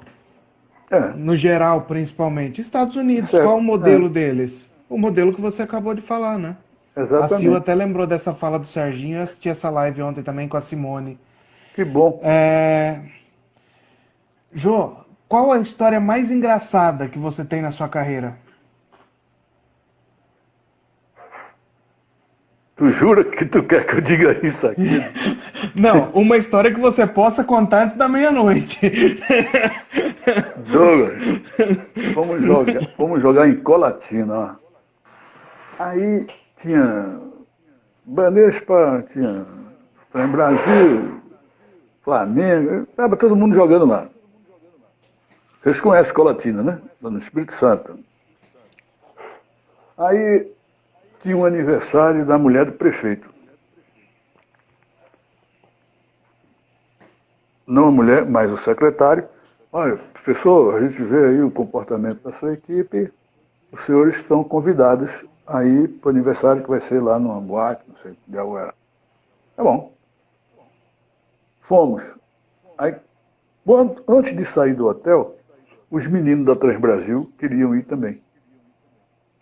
Aí eu achei por bem pedir pro cara, pô, não dá pra gente sair e os meninos ficarem. Vamos levar todo mundo. Aí tinha um jogador de outro estado que estava lá no meio, foi também. A esposa do homem passou, ele pegou nos glúteos da prefeitável E o pau comeu lá dentro. O pau comeu, e nós contra a cidade. E o pau comendo. O Celcinho Nardi abriu o rosto dele com garrafa. Eu peguei ele, levei para um carro. O cabo do táxi não queria. Vai levar para o hospital, que ó, aqui. Aí foi. Chegou lá, na hora que ele está entrando para fazer o serviço, que não tinha médico, era um enfermeiro. Veio, aí tu vai dizer, mas eu pedi uma história engraçada. Você vai ver a engraça agora. Aí quando eu deixei lá tudo certinho, os caras foram embora, peguei outro carro e voltei correndo para perto do rio, que é onde estava.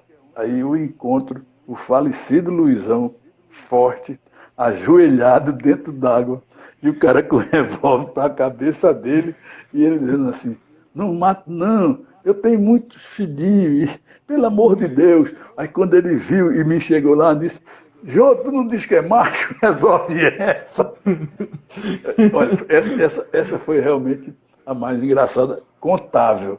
Teve outras. Outra foi do Renato Lange. Eu, treinando boneca, lá em Campo Grande. Aí, chegou na mão dele, ele segurou. Jogo, treino. Ele segurou a bola. Aí eu, pô, Renato, que é isso? Quer sacanear o treino?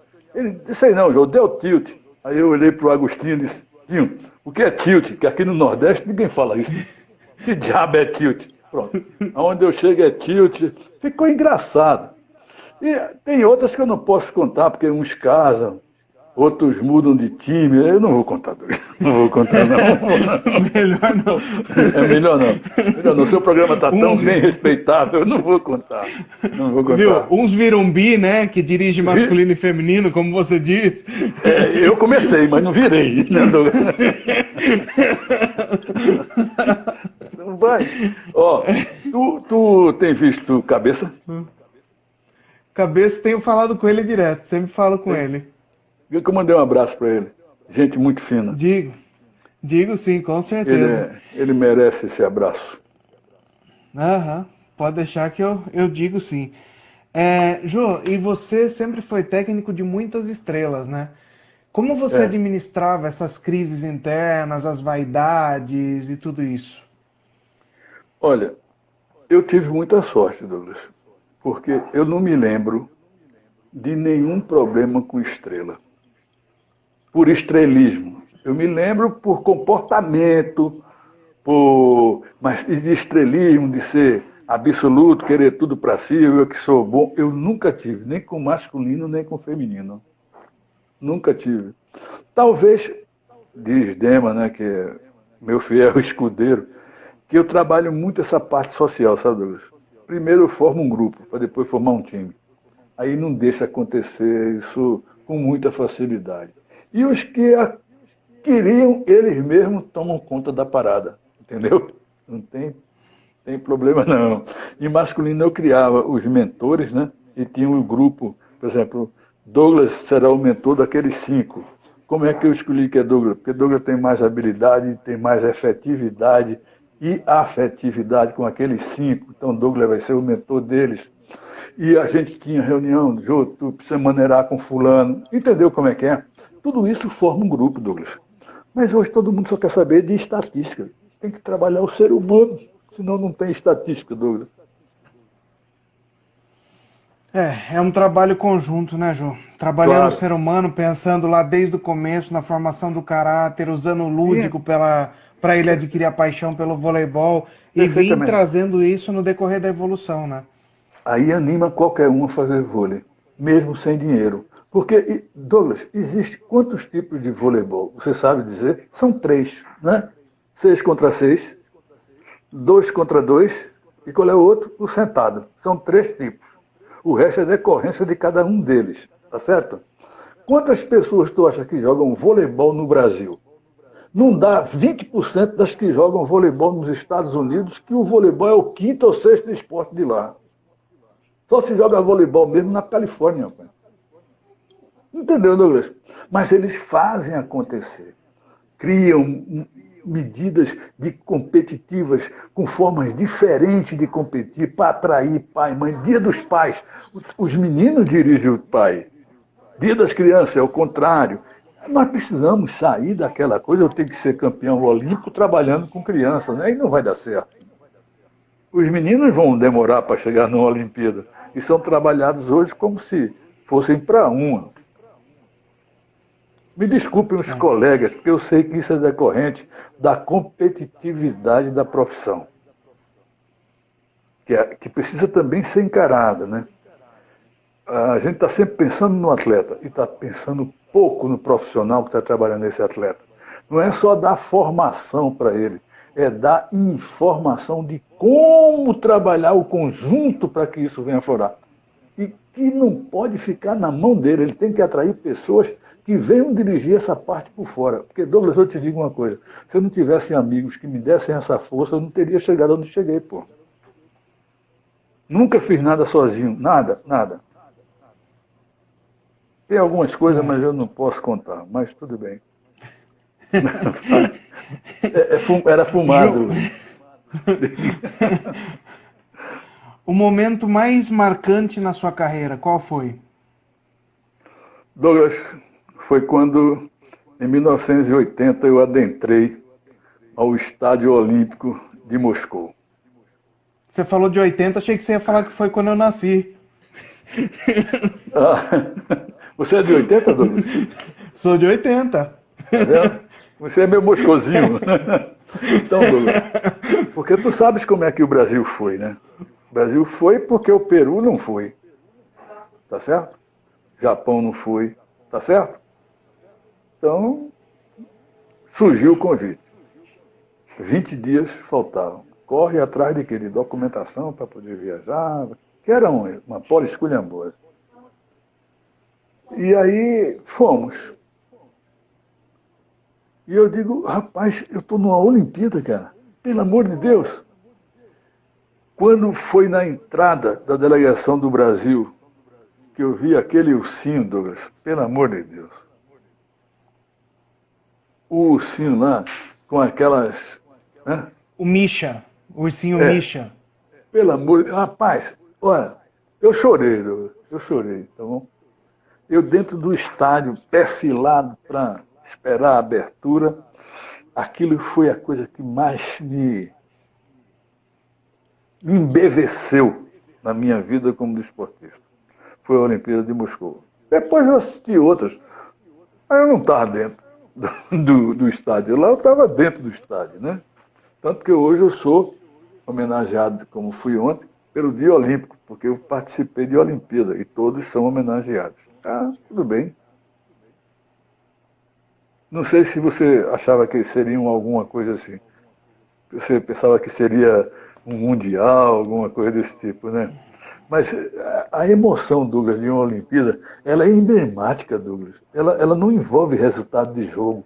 Ela envolve um ambiente que tem séculos de criado, não é?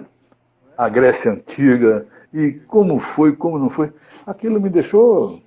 Cara, e um pernambucano está ali no meio. Eu nunca pensei em ir para uma Olimpíada antes da de Moscou. Nunca. Porque eu fui a uma, a de 68, a no Juan de la Barreira, no México. Mas eu não tinha nada com nada. Não me agradou, não. Bom é quando a gente tem a ver. E na época, o importante era participar, sabe, Douglas? A vitória, o mérito da vitória, importava mais do que a medalha. Hoje vale mais a medalha, porque é o que conta, não é o mérito.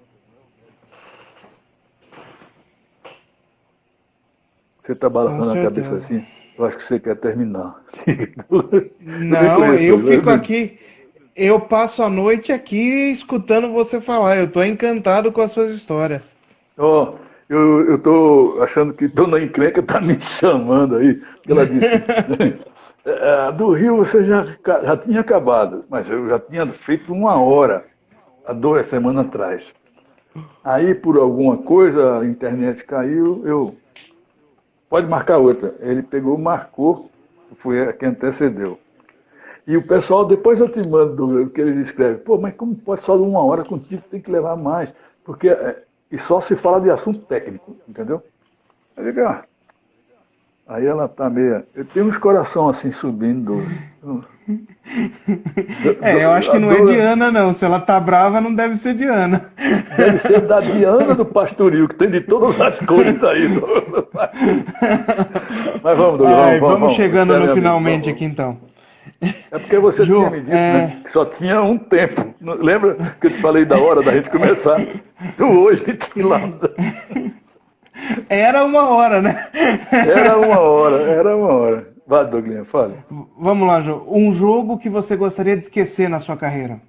Ah, nem me fale. Nem me fale. Douglas, é que tão pouca gente assistiu essa partida. Foi exatamente em 1977, ó, Douglas. Decisão de um campeonato brasileiro. Um colega nosso foi buscar uma bola, bateu a cabeça, foi para o hospital e não voltou mais. Perdemos o amigo, perdemos o jogo, e a vontade era de voltar para casa, pô. Porque o que aconteceu foi um absurdo. A arquibancada, no término, em vez de ser corrente, os caras botavam cano. Ele foi recuando para buscar a bola, saltou para evitar a bola, né? Tá vendo meu braço? Ele saltou aqui e o ferro aqui atrás. O calcanhar, tum, ele literalmente ficou de cabeça para baixo. E ali apagou. Esse jogo eu gostaria muito de ter esquecido.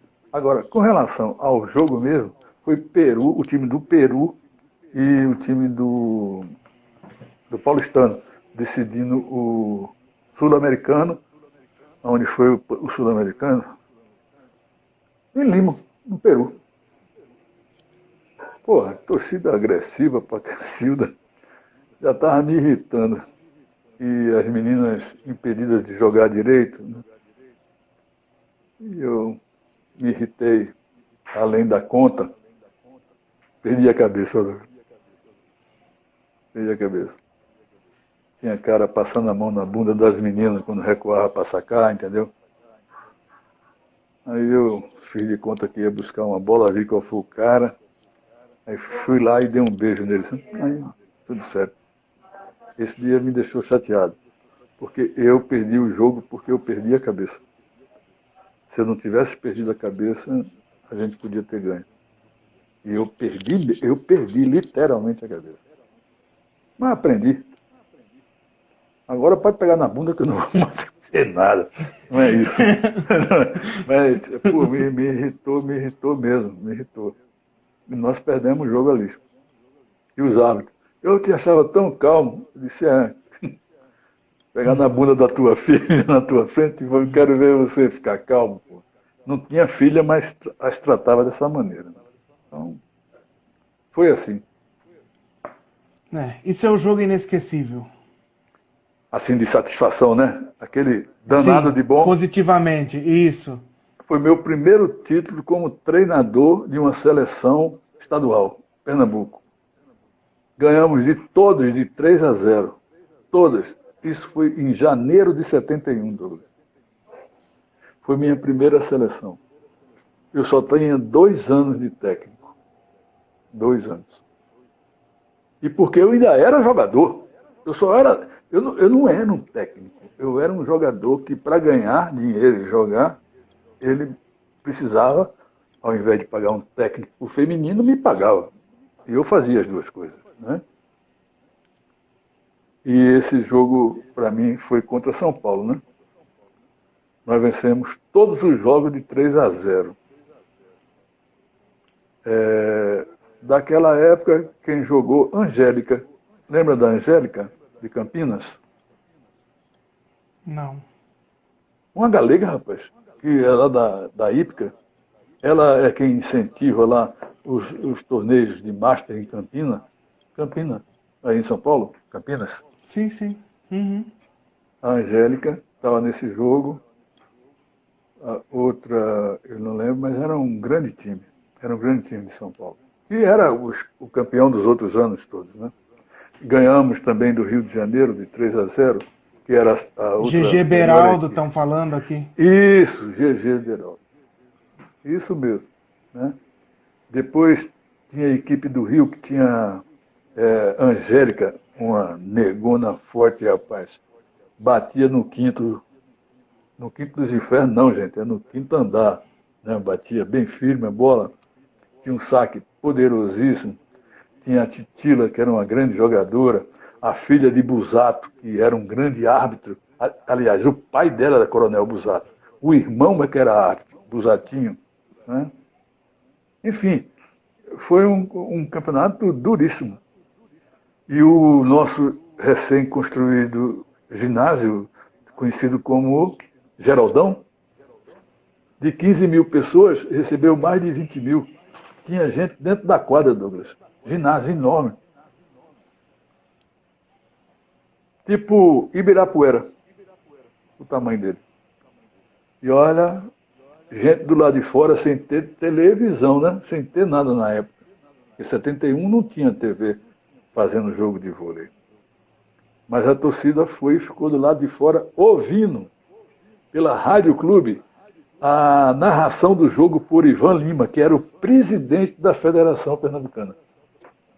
Enfim, houve um ambiente para aquilo, né? E aí, esse jogo foi para mim inesquecível. Foi realmente muito bom de ter jogado ele. Legal. Joey, se você fosse escrever uma autobiografia, qual seria o capítulo principal dessa autobiografia? Meus amigos.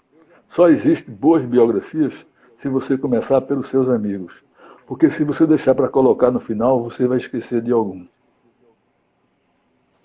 Muito bom, Jô. Jô, muito obrigado. É um prazer te receber e bater esse papo com você. Eu ficaria tranquilamente a noite inteira aqui conversando com você, se a Ana não fosse brigar com você depois, né? Ela vai me te dar botar para dormir para fora. Ela me dá umas porradas. As meninas estão pedindo para você falar das suas netinhas. Ah, E da sua filha também, que já adora largar de segunda direto. Quem ajeitou aqui foi ela, a Beatriz. A Beatriz está ótima, né? Tá sem treinar, como todo mundo, mas tem uma bolinha aqui, a gente brinca com ela um pouco ali na beira da piscininha, faz alguma coisa com ela. E minhas netas, a filha da Karina, que hoje tem 41 anos, né? Nasceu agora a Estherzinha. Agora, vê meu medo. A primeira filha, Amora. A segunda filha, Tulipa. E a terceira ela não botava. Eu fiquei com medo que fosse Salsinha. Como é o nome da menina, porra? Esther, que alívio. Até aqui na família a gente zona com isso, né? Porra, e olha, são três criaturazinhas bem doidinhas, né?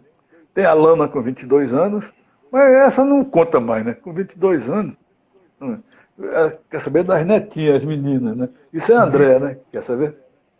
É a Andréa mesmo? Não, Ana Lirdes. Acho que é a Ana Lirdes que está perguntando. A Silvana, Ana Lirdes. Opa! Pronto, Ana Lirdes foi atleta do time de Campinas, cujo técnico era o Pádua, que fez a decisão do terceiro lugar, porque nós, no cruzamento, tiramos o Campinas. Ana Lirdes, e jogou comigo depois no BCN.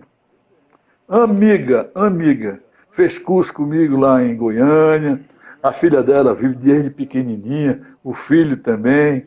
Enfim, dirigir voleibol feminino, a gente vive sempre numa eterna família, Douglas, porque a reprodução é mais junto das mães. Os meninos, a gente quando vê, o menino de Murilo é do tamanho de Murilo, os meninos de Gustavo é maior do que Gustavo. Ou seja, mas fica complicado da gente conviver com essa coisa, né? Mas foi bom. Jô, te agradeço muito, assim, pelo papo e por todos os incentivos. Desde quando eu te conheci, efetivamente, em 2014, lá em Novo Hamburgo, que acabava o curso, a gente ficava na mesinha do barzinho, ali na frente da piscina, no clube lá. E eu sempre te falei que uma das minhas vontades era escrever sobre a história do voleibol. de tanto que a gente conversava, a gente ficava naquele botequinho até, acabava o curso às 7, a gente ficava, tinha dia até meia-noite, né? Depois em Exatamente. Restinga Seca também, todo mundo querendo ir Isso. embora, e a gente ficava batendo papo, e assim, são muitas histórias desse voleibol contemporâneo que não estão registradas, né? Que você sabe de muitas histórias que ninguém mais sabe, e a mesma coisa aconteceu com a Nestlé. Muitas histórias da Nestlé que muita gente veio a conhecer através dessas lives. Então, Jô, felizmente hoje você é um capítulo dessa nossa história, falando desse projeto Nestlé e dos adversários, e conseguir fazer aquele projeto que a gente sempre falou, pelo menos o passo inicial daquele projeto de começar a resgatar a história do nosso voleibol, né? Então, Jô, obrigado por tudo, pela nossa amizade, por essa live, e deixo para você fazer suas considerações finais. Douglas, dizem que quando a gente fica mais velho, a gente esquece de dizer obrigado. Eu não esqueço, não. Porque é difícil encontrar pessoas mais novas que eu, bem mais novas do que eu, com o entusiasmo de fazer o bom voleibol. Você não quer saber de estar, por exemplo, brincando de vôlei. Você quer saber de recrear, formar, estar difundindo uma modalidade esportiva. Não é verdade? E para mim é um prazer conhecer pessoas que tenham esse espírito. Porque está sumindo, Douglas. Está sumindo.